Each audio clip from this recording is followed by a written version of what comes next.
Last week I shared a video reenacting what it's like trying to sleep when I have several cats. And well, I did not think 5 million people were going to see me running around my bed like Jack Sparrow. It did bring us a lot of new friends, and a win is a win, so let me explain how we got here. That is 27 with 5+ cats. Going back to May 2022, I had 2 animals, 1 dog, 1 cat. This is my girl, Remy. I adopted her in March of 2020 after the world shut down. I was a senior in college at the time. She had actually just survived a pew-pew wound to the left side of her face, and I adopted her after she recovered. And I thought she was lonely, so I decided to foster kittens. She was literally so obsessed with both of them. She loves kittens. She loved both of these kittens, but one of them fell head over heels in love with her. So Mr. Finn ended up staying, and my best friend from high school adopted the girl who was named Fiona. She's now named Olive. They are literally obsessed with each other. While my dog was busy adopting a cat, I was finishing my master's degree. Am I glad I did this? Yes. Was I also so incredibly thankful and grateful that my graduate research study was done? Also yes. Anyway, wrapped up my degree in May of 2022, packed up my 1 dog and my 1 cat to move from Tuscaloosa to Birmingham, where I was going to be starting work as a communication specialist at a large university. I don't know if I said this or if anybody cares, but I got my master's in advertising and public relations, so I was doing a communications PR job at a university in Birmingham. Anyway, packed up the dog and the cat and moved to this little bitty house, which is what I could afford, in the outskirts of the Birmingham area. And the house came with a chicken coop. Chicken coop did not have chickens in it. It did, however, have this scraggly white cat living in it. He wasn't in great shape when I found him, but he was really, really, really sweet. At first, I was really confused by this cat that was hanging out in the chicken coop. He was too torn up, like to be somebody's pet. Like, he was really skinny. His skin was really, really rough.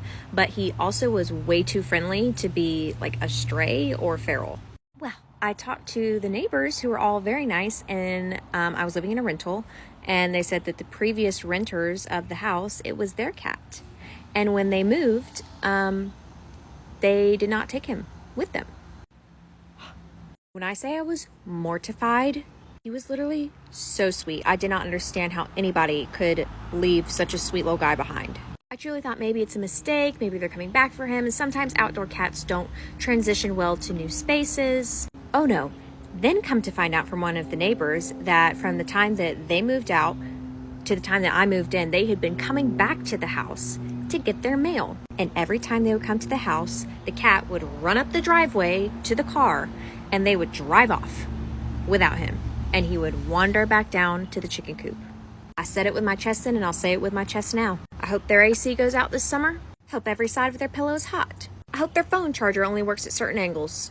They can still kick rocks and eat sand. But you know what? They don't know what they're missing out on. Because with a little TLC and proper love and proper vet care, this guy transformed into this guy. I've been taking care of him for a couple weeks, getting ready to move into the house, when I truly randomly posted a video talking about him, saying like, I think my house came with a cat. What should we name him? 17 million people saw that video, and a community started to form to help take care of him. And after almost 100,000 name suggestions, we collectively settled on the name Chicken Cooper. Coop for short.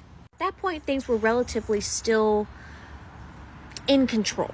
I had a grip on things, you know? 2 cats. I can handle 2 cats. 2 days after I posted that first video, another cat shows up. The exact opposite of the first cat. First cat we found, Chicken Cooper, long-haired, solid white. The second cat that showed up, if you guessed short-haired, solid black, congratulations, you have great discernment skills. This guy literally showed up into our lives screaming from the roof of the chicken coop.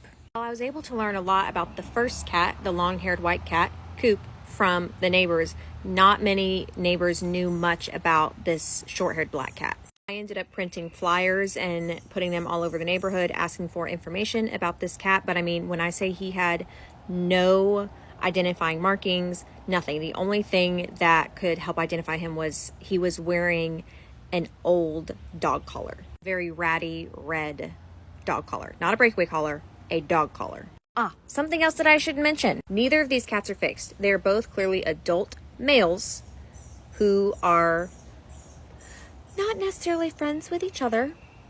Neither of them were fixed. so they were a bit aggressive with each other. They were both hanging out at the chicken coop. The black cat was hanging out on the roof of the chicken coop. The white cat was in the chicken coop. Naturally, we started calling the black cat Rufus, or Roof for short. I did end up talking to some neighbors, and from what I could gather, he was also an abandoned cat. We just couldn't really pin down his previous owners. But man, we tried everything we could think of. I say we as in me and the hundreds of thousands of people who were following along with this journey of Coop and Roof. I ended up writing a little note on a breakaway collar, put it on him, and sent him off like a little carrier pigeon in the night. Oddly enough, he came back without that collar on, and I ended up finding it in the yard. It fell off of him. But he came back with another dog collar on. No tag, no microchip. He's not fixed. Found out he didn't have a microchip because I took Coop and Roof to the vet, where I had them both scanned for microchips. That's where we also learned they were both FIV positive. That's when I started to get really overwhelmed. Because I had just moved, I was starting a new job in a new city.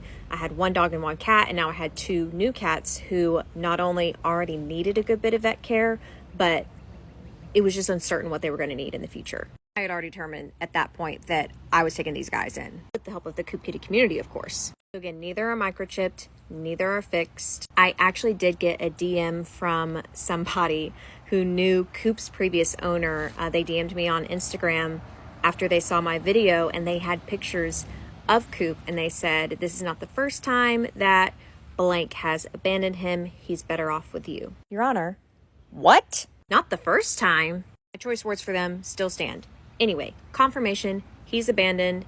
He needs somebody to take him in. Roof, on the other hand, I consulted some people who know a lot more about this than I do, and after determining that he did not have a tag on, he did not have a microchip. Yes, he came back with collars on, but the general suspicion of everyone I consulted about this was there's probably a kid in the neighborhood who is trying to claim this cat. He's clearly not being taken care of. He needs urgent, immediate medical treatment, and he's not getting that from whoever's putting these collars on him. And if we were willing to put up the money to get him taken care of, then legally he would be mine.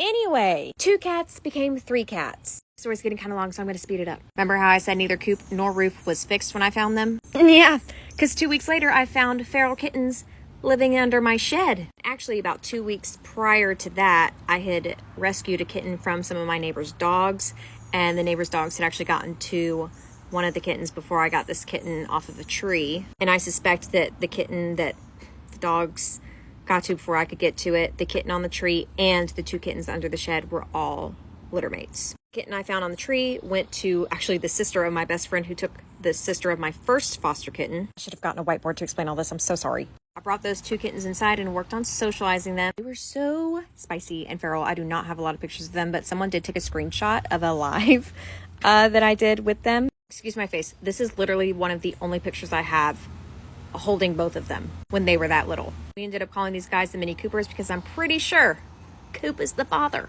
We have Coop Jr. here on the left, or CJ, and we have Mercedes, another brand of car, here on the right, or Sadie for short. Despite how Finn looks in this picture, Finn and CJ ended up becoming best friends, so my dog got to keep a cat. I guess it's only fair that the cat got to keep a cat too. So CJ stayed. Sadie, the little girl, really struggled with being socialized, and actually the only person that she ever bonded to was my dad, who just had such a soft spot for this spicy little kitten. He said, "She needs an advocate, Julia." I said what she needs is a Xanax, but you know what?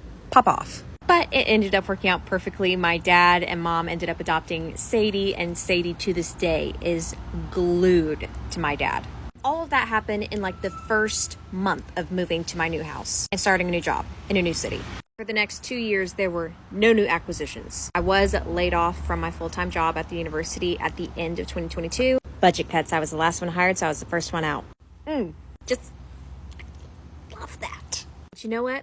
Everything happens for a reason, because I got to start fostering after that, and our community started doing a lot more things. And in 2023, we had our first group of neonates. Here they are. I'm literally almost out of time, but to make a long story short, we ended up keeping the girl from this litter. This was the first foster fail after fostering almost 20 cats over the last year and a half. But between this little lady and the 4 men, I have 5 cats total, and the dog. Anyway, It's not how I planned it, but I could not be more thankful for all my critters and our community who loves us.